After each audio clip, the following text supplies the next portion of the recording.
Tidak perlu mendengar presiden kalian, kan itu kapal kereng.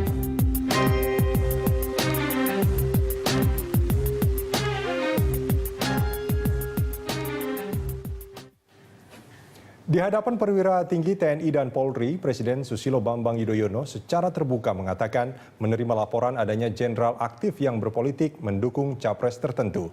Bahkan SBY menyindir ada jenderal aktif yang menyebutnya sebagai kapal karam. Mengapa Presiden SBY sampai harus membeberkan hal itu di hadapan publik?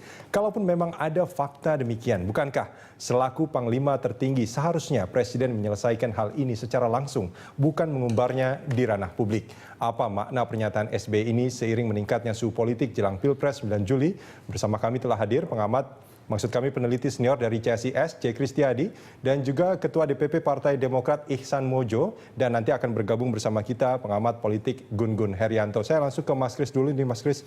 Ini kalau kita membaca pernyataan SBY yang menyebut kapal karam, apa maknanya sebetulnya dari pernyataan itu, Mas Kris? Maksudnya apa? Demokrat sudah menjadi kapal karam begitu? Entah, itu ada jenderal yang menyebutnya seperti itu dan dia mengumbar itu di depan perwira tinggi TNI Polri sebetulnya. Pak SBY tahu persis bahwa dinamika dalam politik itu ada turun naik ya. Tapi mudah-mudahan jangan percaya kepada omongan bahwa seakan-akan Demokrat sudah kapal karam ya. Saya kira kalau seorang sekelas Pak SBY dan ada tokoh-tokoh Demokrat ini mendirikan partai itu, kalau bisa selama masih negara ini ada, partai itu ada, ya kan. Oleh karena itu, bagi saya untuk partai manapun tidak ada istilah kapal karam. Tidak ada kapal karam. Karena selalu ada bisa muncul lagi. Dan kalaupun ada yang dulu 7% itu, lalu bisa menjadi 20%, sekarang 10% dinamika saja. Iya kan, itu kan terlalu singkat untuk dikatakan seperti itu. Yang kedua, menurut saya Pak SBY sekarang ini mencoba tampil sebagai negarawan. Untuk apa? Untuk memberikan warna yang lain dari situasi politik yang menurut saya sekarang ini sudah baratayuda nih, habis-habisan pertarungan ini, sebenarnya mengerikan sekali. Kalau kemudian juga situasi ini dibiarkan tanpa ada tokoh yang cukup berwibawa untuk memberikan suasana yang lebih tenang, yang lebih mengerem nafsu dan hasrat mereka ini menurut saya bisa yang terjadi adalah bahwa akhirnya apa? Akhirnya tidak ada lagi kemuliaan di dalam pertarungan Pilpres ini. Semua menang atau kalah, mati atau semua bicara soal bagaimana memperoleh kekuasaan. Dan ini sudah ada pemanasan di dalam pileg kemarin itu, bahwa sesama kader partai sampai 3 mesti membunuh you atau saya yang hidup. Ya tidak ada yang rela, oke, you potensi menang kita support, tapi tidak, bunuh saja teman-temannya ini. Dan diteruskan sampai sekarang ini. Apalagi kalau saya baca surat kabar dan juga seperti majalah Tempo, bagaimana transaksi triliun rupiah ini, akhirnya yang namanya politik itu betul-betul politik itu hidup otomatis. Karena apa? Karena pertaruhannya sudah ada di return of investment. Bukan lagi sesuatu yang memuliakan dan bagaimana memikirkan masyarakat, tapi semua mau berkuasa. Nah, inilah kemudian yang saya kira Pak SBY posisi sekarang ini sangat tepat sekali. Kalau Pak SBY juga menempatkan diri sebagai negarawan yang bisa memitigasi yaitu perang saudara ini tidak menjadi betul-betul perang yang berdarah-darah, dalam arti kata bahwa semua pihak menghalalkan cara untuk mengalahkan yang lain. Ya kan? Seakan-akan kalah itu sudah menjadi aib. Loh, kan tidak aib. Sekarang 5 tahun kalah, besok bisa menang lagi kok. Mesti begitu. Sebelum ke Bang Ihsan, ini saya ingin membacakan sedikit berita. Pemirsa, Presiden Susilo Bambang Yudhoyono mensinyalir adanya jenderal aktif yang tidak netral menjelang Pilpres 2014. SBY juga mengaku menerima laporan bahwa ada jenderal aktif yang menyebut dirinya sebagai kapal karam. Untuk itu SBY mempersilahkan para jenderal aktif untuk mundur dari TNI Polri jika memilih berpolitik. Tidak perlu mendengar presiden kalian, kan itu kapal kereng. Kapal kereng itu kapal yang sudah mau tenggelam, berhenti, mau selesai lah, maksudnya begitu. Lebih baik mencari kapal baru yang tengah berlayar dan juga matahari yang masih bersinar. Saya tahu, saya mendengar. Kalau di antara para perwira ingin sungguh menjadi pemimpin politik atau ingin menyukseskan seorang capres yang sekarang sedang berkompetisi agar para perwira memiliki peluang karier politik yang baik di masa depan, maka ajukan pengunduran diri kepada atasan perwira sekalian. Silakan. Untuk Panglima TNI, Kapolri, Kasat, Kasal, dan Kasau, tentu pengajuan pengunduran diri kepada Presiden Republik Indonesia yang mengangkat para pejabat tersebut hampir pasti akan dikabulkan. Saya akan lepas baik-baik, bahkan saya doakan untuk sukses.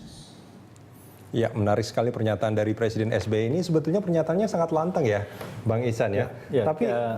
Tapi mengapa harus dilontarkan di depan publik seperti itu? Kenapa tidak dipanggil saja orang yang menyebut bahwa dia adalah kapal karam? Ada dua alasan. Jadi yang utama dan pertama tadi sudah disebutkan oleh Pak Kristiadi tentang bagaimana Pak SBY ingin memposisikan dirinya sebagai negarawan, sebagai figur yang netral, karena memang pilpres kali ini keras sekali.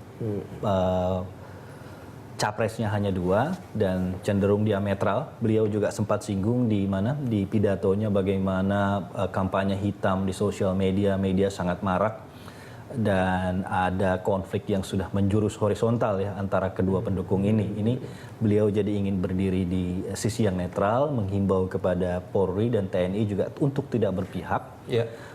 Dan yang kedua yang saya pikir kenapa ini menjadi satu bahan yang sangat terbuka, terang-terangan dan di depan publik, bahkan beliau itu sengaja mengkhususkan waktu khusus ya, jadi untuk mengumpulkan semua jenderal aktif ini, pejabat ini, karena memang ini adalah sesuatu yang dianggap personal. Personal dalam arti Pak SBY itu adalah orang yang merancang yang namanya reformasi di tahun 1998. Beliau ini yang merasa memiliki bagaimana TNI itu back to barak.